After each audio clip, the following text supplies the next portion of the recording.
Well, hello, people who are here. If you want to, you can turn your camera on so I can see you and feel like we're all in a room together. It'd be really nice. I'll try to do that. You do that by clicking in the Hey Robin, you've got it. Cool. Yay, it's like being in your house.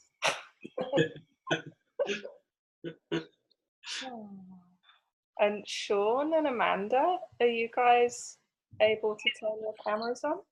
If you click in the bottom left-hand corner, you'll see there's a little camera icon you can click on. How are you, Robin? I'm good, thanks. Yeah. How are you? I'm good. Good. Yeah. This is my first online meeting. It'll be a new experience for you. It's cool. At first, it feels a bit strange because you're just like, ooh, I'm on a screen. But after a while, it just feels like you're turning up in a room, just like you would something else. Yeah. So I'm just going to wait for a few more people to turn up. Check. Yeah.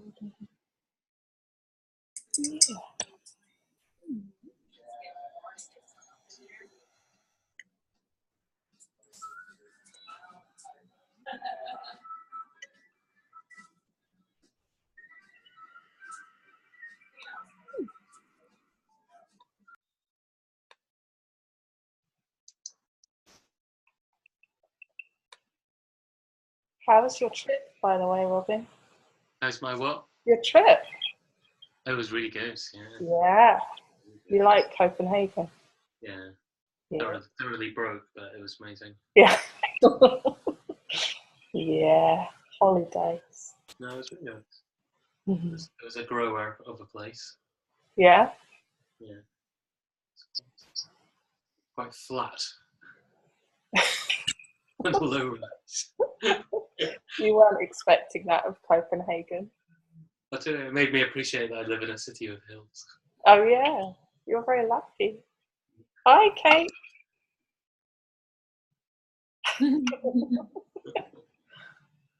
Yay, and Anne is here. Cool. Thanks, Amanda. I wasn't sure if you were there. But okay, cool. So you can see me and hear me. Okay, so now that there's a few of you actually here, and if you're not on screen and you want to come on screen, do. And you can also, if anybody wants to, I'm going to kind of mute everybody, but if anybody wants to communicate with me, I might ask you questions as we go. You'll see you can turn on, there's a little chat box. If you go to the bottom of the screen, you can click on the little speech bubble where it says chat. And you'll see there's like a little chat screen that comes up on the side. And if you want to answer anything or have a question, you can type it in there. Okay. Yay, and Coda the dog. Cool. Okay,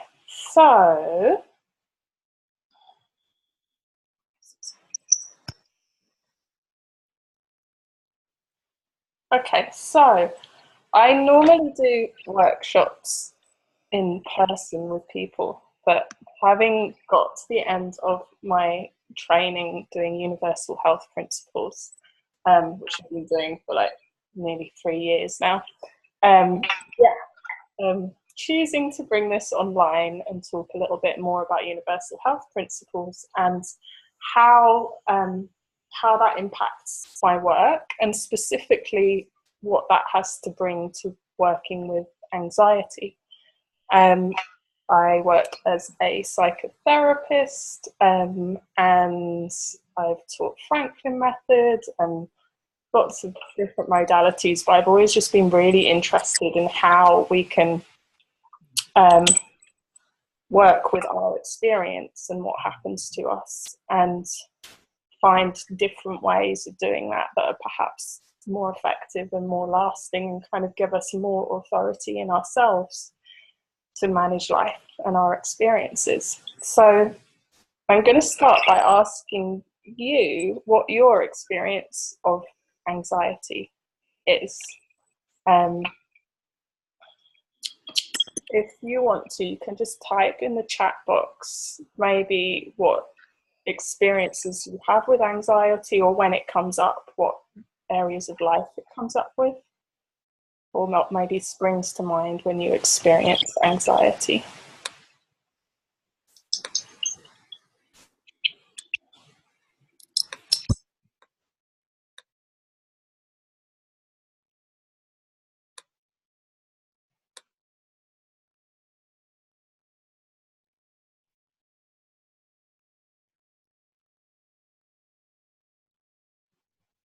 Hey, Caitlin, you're here.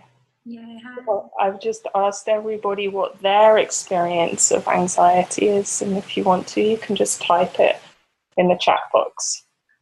Yes, you do. You type that here, Robin. Oh, Anne says a deep layer of unrest that feels subtle and shaky. Yeah.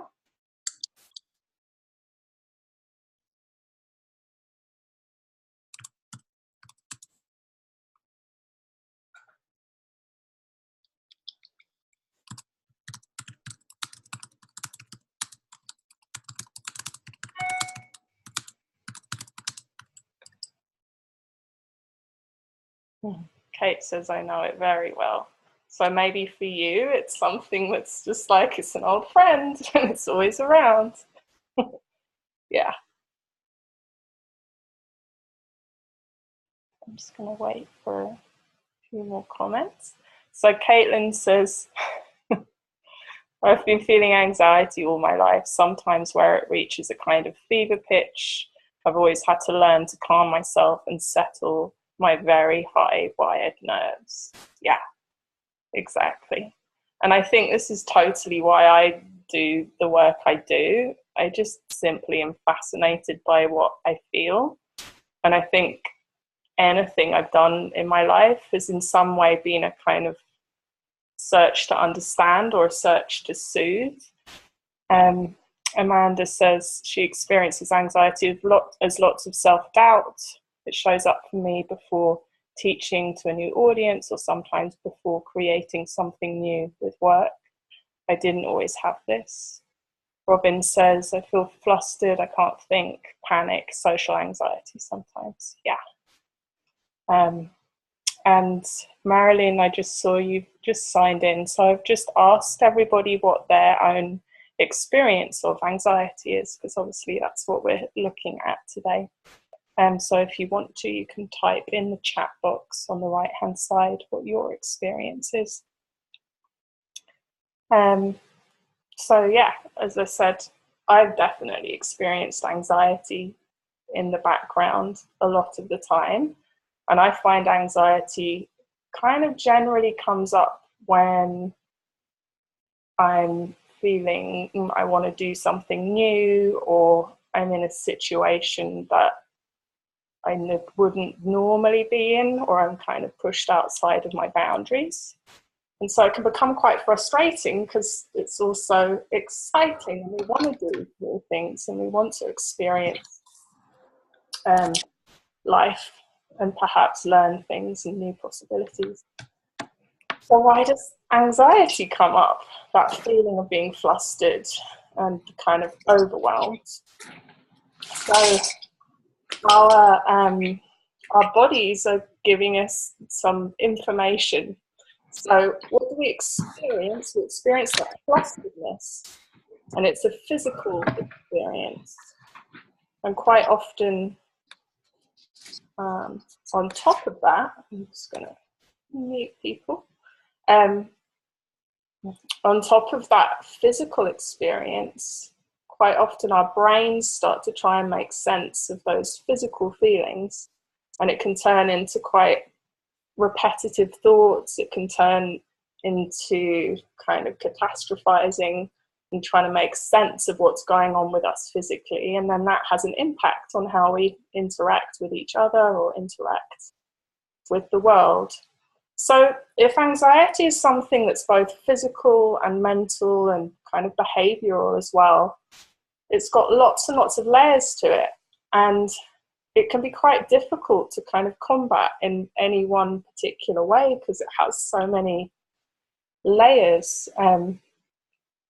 And so like the medical model of that would be to kind of combat those individual layers, maybe to take medicine to change our body chemistry, but then the body chemistry would change, but then the other factors that are actually causing the anxiety wouldn't actually be seen. We can also, quite often, we might do things like distract ourselves, numb ourselves out, so distract ourselves by drinking or eating or doing something else, but still the underlying causes of what's causing that anxiety feeling to come up are not being heard, they're not being met. Quite often people will do things as well which totally makes sense, and I know in my life they've had an effect. So things like movement, doing yoga, meditating, doing things like, well, another example from my life, I've always turned to creativity to try and kind of make sense of what's happening internally and have some kind of release through drawing or painting or creating or doing something with the thoughts or the images that pop up when we feel the way we do. So how do you find ways of combating anxiety? What are some of the ways that you work with it? And if you want to, again, you can type that in the chat box. What are some of the things that you've found helpful?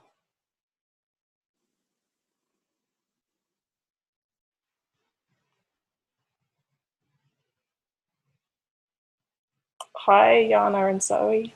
So I'm just asking and people and talking about their experience of what anxiety is. So you can type that into the chat box, which is, you can just click on the little speech bubble and chat into the box to the right if you want to.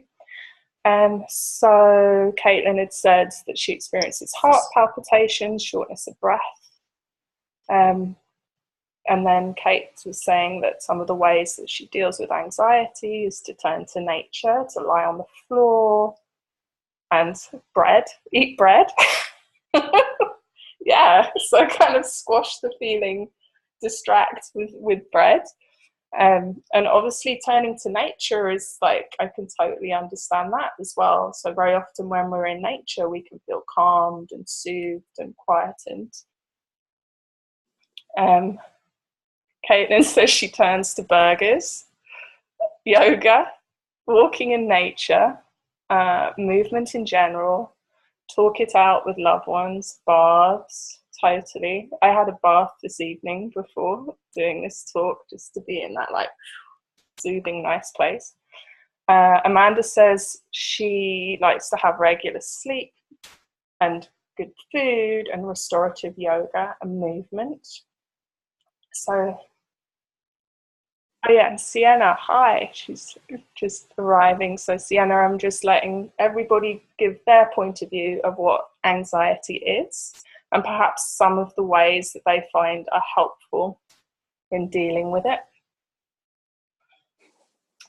So yeah, so it's interesting how quite a lot of these things are very physical ways of meeting a very internal feeling.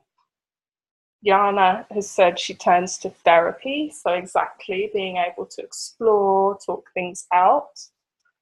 Caitlin also says lavender oil, magnesium, breathing, meditations, pet the cat, exactly, a little bit of animal connection. Robin says he likes to have good sleep and having a not too busy diary, so exactly having some space. So all of these things are kind of connecting to something physical. They are, there's kind of a sense in everybody here that if we get underneath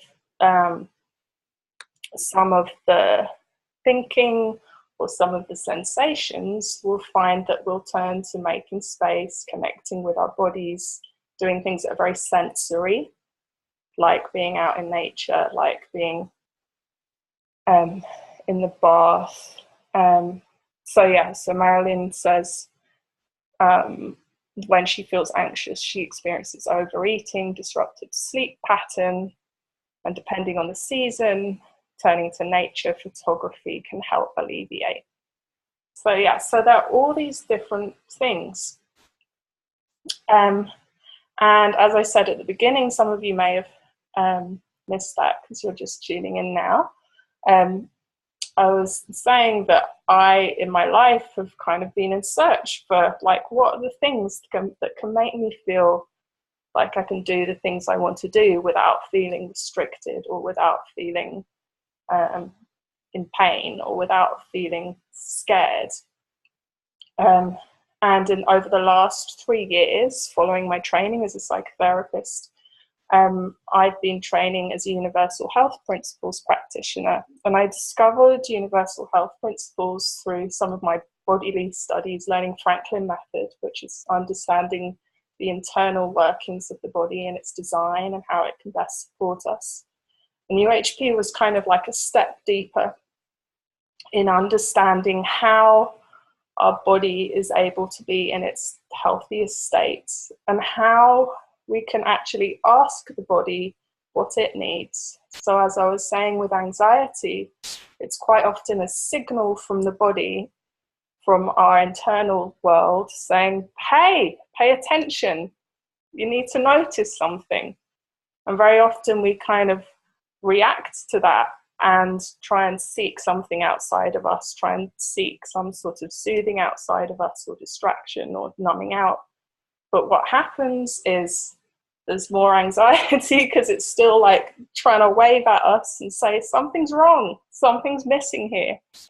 And with universal health principles, it's a wonderful system to be able to ask ourselves, ask our own bodies exactly how it wants to be seen, exactly what isn't being heard, or exactly what's been disconnected that's making us feel that sense of anxiety.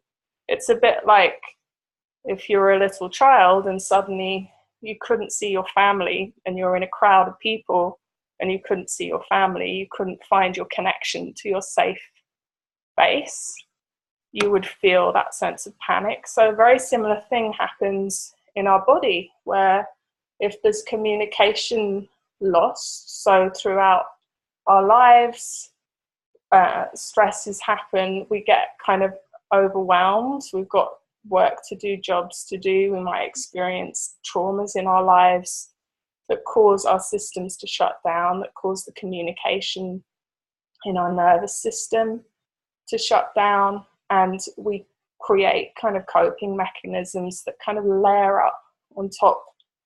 And underneath is all this kind of broken communication. And when that gets too much, there's like an alarm bell going off, and that alarm bell can be going off in the background all the time, and it will carry on ringing until we're actually able to hear exactly what's going on. So what is the universal health principles, and how can we use that? So what we do is we actually stop, and we can actually connect to the communication that's going on inside of us. And everything in nature, everything around us is constantly communicating. What allows our nervous system to send a signal to run and get out the way of something outside of us. It tells our muscles to start moving. It tells the chemicals to start moving. That's like a beautifully fine-tuned system. Or what tells us that we're hungry, what tells us that we need to send like blood clotting mechanisms to our finger if we cut our finger. Those aren't just our brain working it out. That's a whole network of complicated communication. So we need to get that network of communication to be seen and also to go and see, well, where are the gaps and what needs to be relinked up within that? How can that little child be reconnected with his family? How can that cell in your toe that's been ignored because it's been squashed in a shoe have some attention to it so it can stop aching? So the way that we do that is by tapping into our communication systems. So I can show you an example of that we can do on ourselves right now. And we can get our brains and our bodies to go take a look and say, ooh, what haven't I noticed? What haven't I seen? What needs to kind of reconnect? What needs to get emotion? And what we can do right now is balance our brains. So our brain obviously is this amazing system of neurons inside our skulls. So if you will touch your skull right now, and you can feel the warmth of the skin under your hair, and then you can feel the hardness of your skull. And then just think inside your skull, and in there is your amazing brain. It's got all of those neurons that's connecting to the whole of your body. So through your skull is your spinal cord, and that's going all the way down through your body, branching out into your entire system of your body. And then your brain has two hemispheres, two halves, and those two halves are in constant communication with each other. And the more communication they can have with each other, the better they can know what's going on in the whole system. And you'll just notice even just now, if you're touching your brain, touching your skull, just by bringing your hands onto your head, you're creating a connection and a connection to yourself. And then what we're going to do is use our hands, and you can just place one hand on the back of your skull, and you're just going to connect with the base of your brain. Yeah. And then with the other hand, you're going to tap over your head. So you're connecting with your hand to your right and your left hemisphere. And what we're doing by tapping over our heads is our hand is a kind of electrical circuit. Our brain is an electrical circuit, and we're moving in and out of the electrical field of our brain. And we're just getting the brain to kind of wake up. And we're just saying, no, now's your time to just go check out how you're doing. And then you can alternate with tapping over your heart. So your heart is there in your chest, beating. And your heart is also an electrical field. So it's constantly beating electricity and creating an electrical field. And by tapping over your heart, you're also moving in and out of its electrical field and just allowing the heart, which is communicating with the whole body, just to kind of store the experience of right now. And then you can move your hand up to the next part of your brain. So you're just connecting to each part of your brain, and as you do, you can just imagine it like being allowing all of the neurons of the brain to light up, to come online, to stop whatever they were doing and just be present and just connect in. And then you can go back to tapping over your head.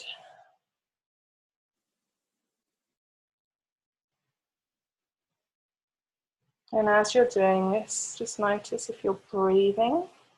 This breathing is always going to oxygenate you, allow the whole body to feel alive. And then you can move your hand to the next position on your skull.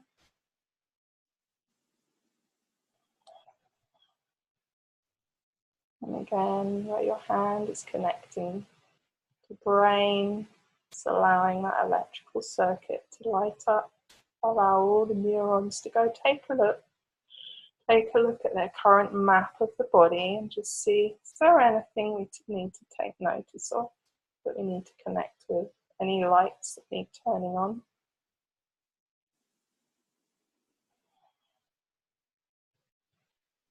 And tapping over your head.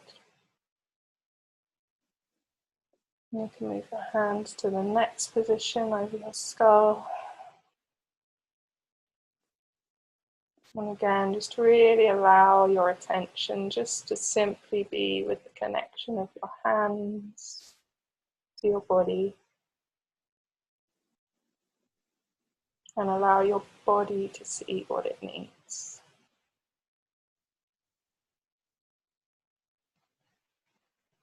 And then tap over your heart, just to store the experience.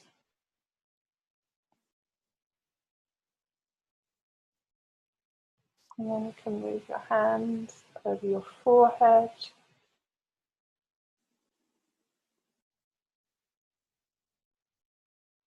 Allowing the front of your brain to have this moment of connection. Quite often the front of our brain is kind of busy focusing all day. So just allowing it to rest into your hand, to allow any of the neurons that want to turn on and reconnect. Allow the communication flow in the brain to connect. And connect with the body. You can tap over your heart. Just allow the body to store that communication. And then you can take both hands to the sides of your brain. So allowing your hands to bring attention to the sides of your brain. And again, you can just feel the connection of your hands to your brain. With the neurons of the brain. It's almost like looking down on a lit up city out of the aeroplane. I'm sure you've all seen that. And then take one hand off and just tap over your head. Allow the brain to make any connections or see anything it wants to see. And then tapping over your heart just to store that, to store the experience in your nervous system. And then you can come back, just return the other hand to the side and just allow right, left brain to just feel their connection with each other. So your brain doing all the wonderful things it does, and the right side of the brain doing all the wonderful thing it does, and they're sharing their experience and their communication and updating. Just a few nice deep breaths in and out. And then just allow your hands to relax. And just notice the experience in your body right now. I'm seeing quite a few people yawning. It's making me yawn now. So that kind of sense of reset is happening. And what's your experience now in yourself? If you want to, you can type it into the chat box. I know for me, my brain, my head, and actually kind of my whole body is just feeling very spacious. Kate says she's feeling warm goo. Yeah. And what better place to feel than in warm goo? Robin says he's feeling calm and awake. I'm like, brilliant. Like, what a gorgeous mixture to feel, to have the calmness and the awakeness.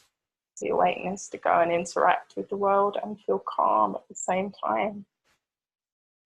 And like, what a wonderful thing that you've just connected to your body's own ability to feel calm, to feel awake. And it can go from that place of feeling hyped up and stressed out just by connecting in and allowing its own system to restart. So Marilyn says she's feeling calm and sleepy. Anne says, I guess I needed some oxygen. Yeah, exactly. So your body knew what to do, take in more oxygen. And quite often we walk around holding our breaths and we don't even know it, just because we're feeling stressed out and we don't want to take in anymore. Sienna is saying she's feeling deep relaxation. So already our bodies knew what to do. They knew how to return us to a state where we can feel, as Amanda says, grounded, especially in her muscles, and organized. So even better, can feel organized within our own system. And when we can feel organized, we're like, I can go ahead and do the things I need to do. I know what to do and what order to do it in. So it says feeling sleepy and released. Exactly. So that's one way for you to give space, and you can do that whenever you need to. I quite often do it throughout the day or in between seeing clients. There's a way for your body to just stop, check in and be like, oh, what do I need to organize inside? What do I need to reconnect with? What do I need right now? And your body knows how to do that. We don't have to show it how, we don't need to enforce it. And then the next layer of this that I wanted to share a little bit of with you is actually doing a universal health principles session. And what that is me being able to tune in through your body's communication system and ask it what exactly it needs in this moment. So brain balancing is a wonderful way of just generally doing a reset, but we can zoom in a much more articulated way about what do we need as a whole system and in what order to return us to that state of calm, to that sense of organization. What needs to change, what needs to shift. And again, in a beautifully simple way, the way I do that is by using kind of a system of biofeedback. So literally what I do, if I was with you in person, I'd pull on your wrist and get a yes or a no and ask questions about what direction, what things want to be joined up in order that you can be in your best self right now. And so pulling on my wrist or on your wrist, if I was with you, I would be feeling for a kind of softening, which would be like a yes, or a tension or a kind of resistance, which would be like a no. And as you know in life, you kind of know that you do that. If you're with someone or something that you're not that into, you will kind of be like, no. Or if you're with something that makes you feel alive and you want to go towards it, you soften, you kind of release into it. So we're using that very simple and super straightforward way to ask questions and see, well, what do we need? So I'm going to do that right now for us as a group.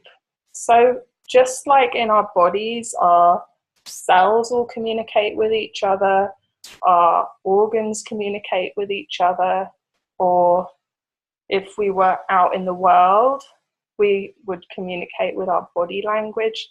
I'm going to look at all of us as a group, all 12 people that are here right now, and ask my risk, so my body's knowing of you as a whole entity, what is it that wants to improve right now, or what would be most helpful? And I'll kind of say what's coming up as it goes. So, where are we going to start? So we're starting with something in our physical bodies.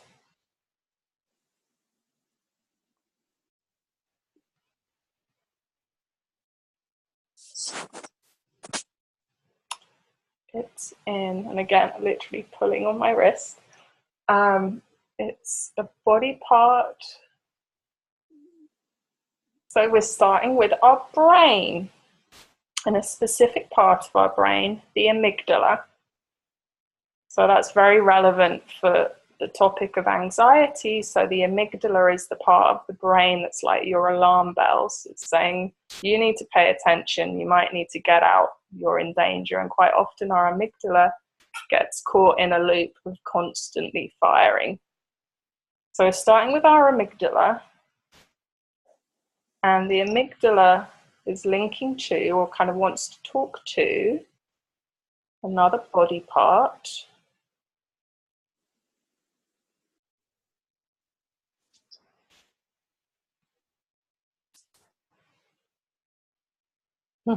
So the amygdala is linking to your feet.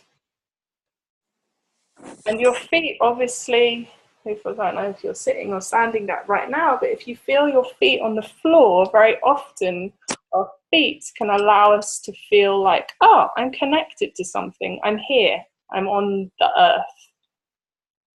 So it looks like we're allowing the amygdala to connect to our feet so that the amygdala can have a sense of, oh, hang on a minute, I am here, I'm on planet Earth, I'm connected, I'm grounded. And it literally looks like amygdala being like this really electric fired up alarm bell that's going off and short circuited, and we're connecting it to our feet so it can literally have that like electrical grounding. Looks like we're kind of giving it its earthing wire so that the sparks going off in the amygdala can finally stop sparking and they can be earthed.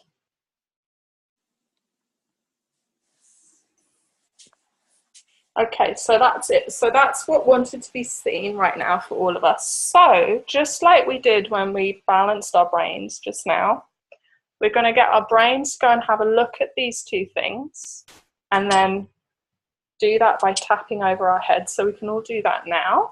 And again, just breathe while doing this because it really supports your body to take this all in and digest it. So tapping over the head, getting the brain to go have a look and kind of zoom in to the amygdala, which is kind of right in the center of the brain. So you kind of went back. Right in the center there is the amygdala. And we're getting the amygdala to connect to your feet and the wonderful grounding properties of your feet. But if you want to right now, you can put one hand on your feet and just allow the attention to come to your feet. And there was that image of kind of amygdala almost having that earthing wire going all the way down to your feet and allowing any short circuiting, any excess electricity to just go back down to the earth and allow amygdala to feel that sense of groundedness. And then tapping over your heart, just allowing your nervous system, your body, just to save that experience.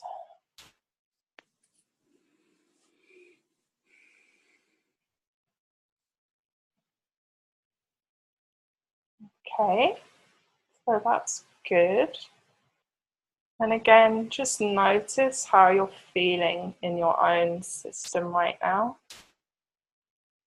It's really useful, I'm yawning. A bit more oxygen. It's really useful just to notice after you do something rather than just like getting up, heading off, going to the next thing. Just allowing yourself to stop and pause for a minute and notice how you feel internally. Allow your body to kind of communicate with you. And allow your nervous system and your brain and all of your cells to kind of know what it's feeling. And that will help you kind of come back to this feeling at another time. So again, I'm just checking in with my wrist, like, do we need anything else right now? Do we as a group need anything? Do our bodies need anything? And I'm getting a no. Is that all for now? No. Okay, so I'm now getting a yes to doing, if anybody wants to, I can do them some individual UHP links, Universal Health Principle links. So feel free to type in the box if you would like to experience that for you individually as an individual body as opposed to a body as part of the group. So Sienna would. Cool. And Anne. Okay. So let me see what we've got, Sienna. Again, just like seeing Sienna there, her system, her body, and all of our bodies as they are all in communication. So, session for you, Sienna. We're starting with your energetic body, so the system of energy in the body that allows all communication to move. It's a specific part of it.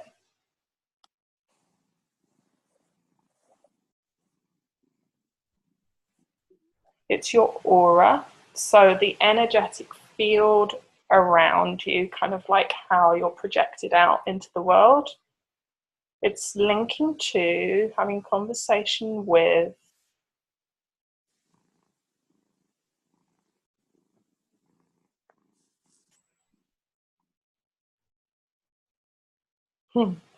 it's linking to the moon.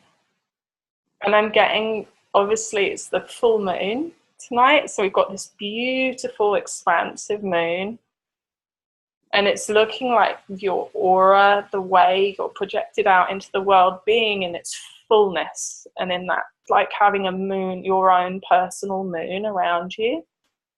And it's connecting you to the natural cycles of how you turn up in the world. Just like the moon, sometimes you can't even see it and it's very internal.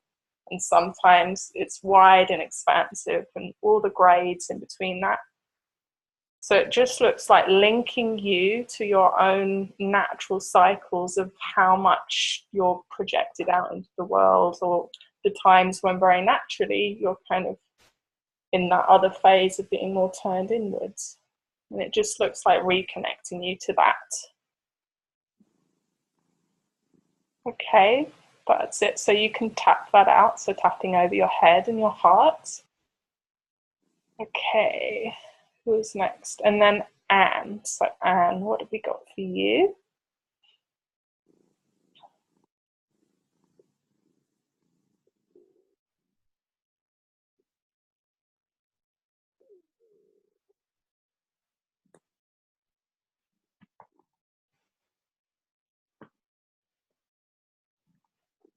So starting with your meridians, all of them. So the meridians being the lines of energy running through the body, connected to different aspects. Obviously that comes from Chinese medicine. So all of your meridians with a definition of, so they want to be seen in a particular way.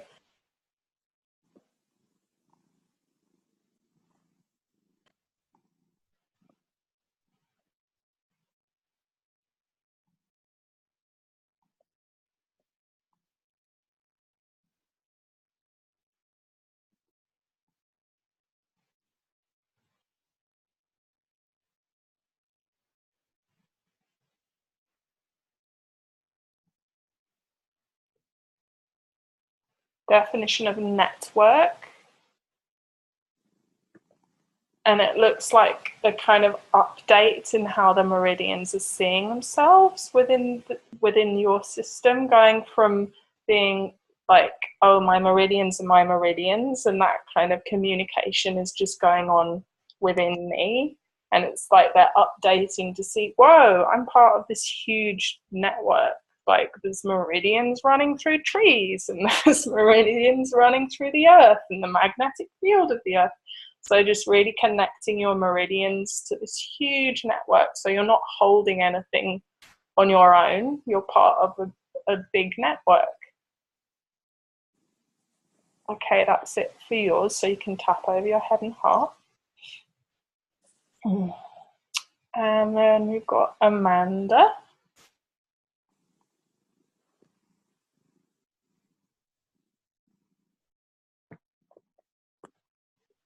So we've got an emotional release. So any emotions that are ready to be processed, specifically fears. And they're in a specific part of your body.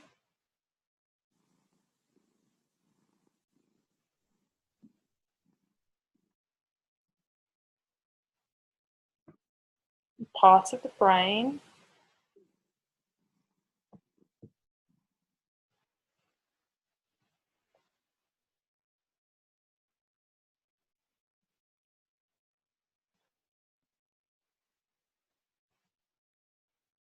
the spinal cord. So the sort of seeing the spinal cord, it wanted to be seen as part of the brain. Obviously, spinal cord and brain are connected.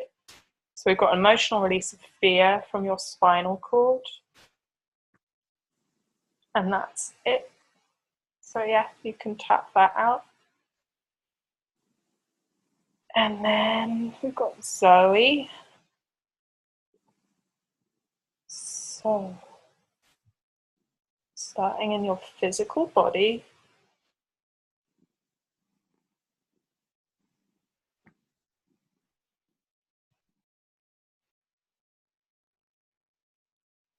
we've got your skin linking to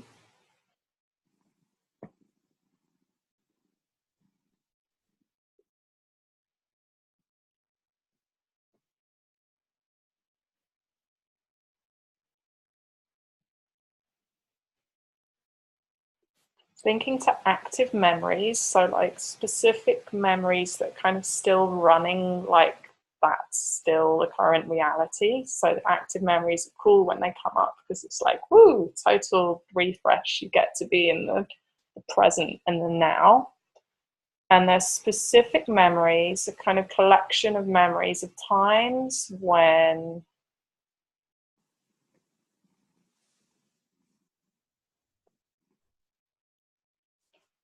you felt like you had to put on like a thick skin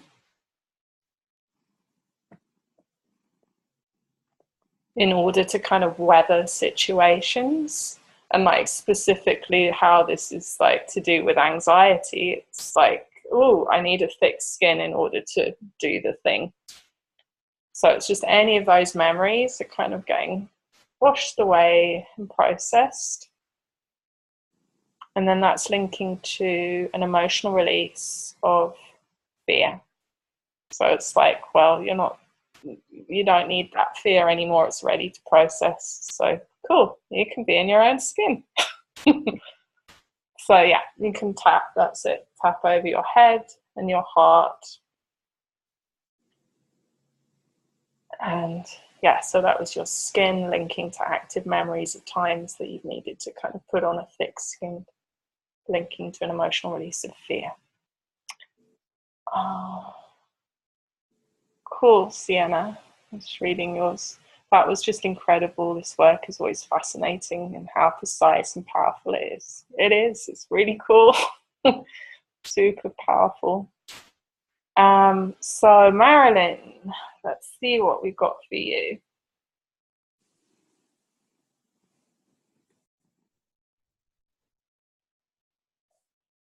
So we're starting with an image. So sometimes image comes up, and images are super amazing because in a way our bodies communicate in images. Like a feeling comes up and the brain can understand it as an image. So I'm just going to see, allowing any images to pop into my head, and I'm going to get a yes or a no. So let's see.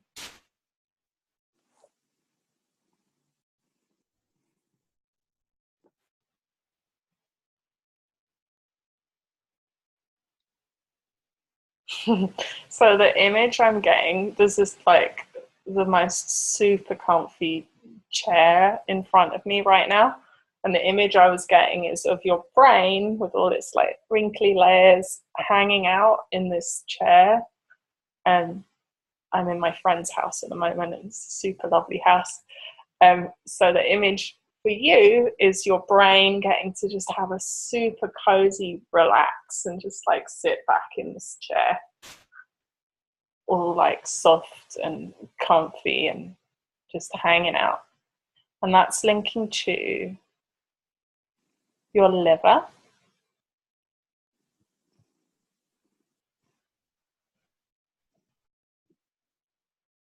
with a definition of taking care. So it looks like your brain getting time to just have a moment to relax and sit back and not have to work things out and just be in that beautiful reset mode. And then your liver, which does lots of processing. So in a way, it does the processing of the day, anything that's been taken in. It processes it and organizes it and takes care of things. And that's it. So you can tap over your head, just like we did, and over your heart. And we had your brain and that image of it resting in a chair, taking a bit of time out. And then that was linking to your liver and just allowing the liver to take care of things, allowing the body to do a wonderful job of processing things, and the brain can sit back. It's done its job for the day. Cool. So I'm getting, that's all. If anybody else has anything else they want to say. Amanda's just saying, yeah, that felt so good. Cool. So what's wonderful with this is it's just like connecting to the really simple things that are needed that often aren't all of the thoughts and ideas that we think it is. Allowing our body to take care of things and allowing our body to feel the experience it needs. And then the rest of the stuff takes care of itself. Cool. Thank you, Zoe. You completely summed up my day. Brilliant. Brilliant. Now, I love this because it's just such a wonderful way to reset without needing to go spend a load of money on a meal or on going out and partying to forget about stuff or getting all those things on the list done. It's like, do this bit first and then everything else can take care of itself. The anxiety doesn't need to take over. You listen to it because it has something to say. Tune in and find out what's there. Okay. Well, I think I've kind of gone over time a bit, but that was beautiful and lovely. And if anybody has any more questions, you can email me. If anybody wants to come and do a session with me, you can. And I'm going to do more online things, and I think I'm going to run a whole course on anxiety sometime coming up in the spring. Yeah, because there's so much good stuff to learn and loads more stuff around the body as well, which I'd love to do. But I will be quiet now because I'm way over time. But thank you all for coming, and yay, lots of love. And I will see some of you all in New York soon and some of you all in real life in London soon. And thanks for coming. Cool. Bye-bye, guys.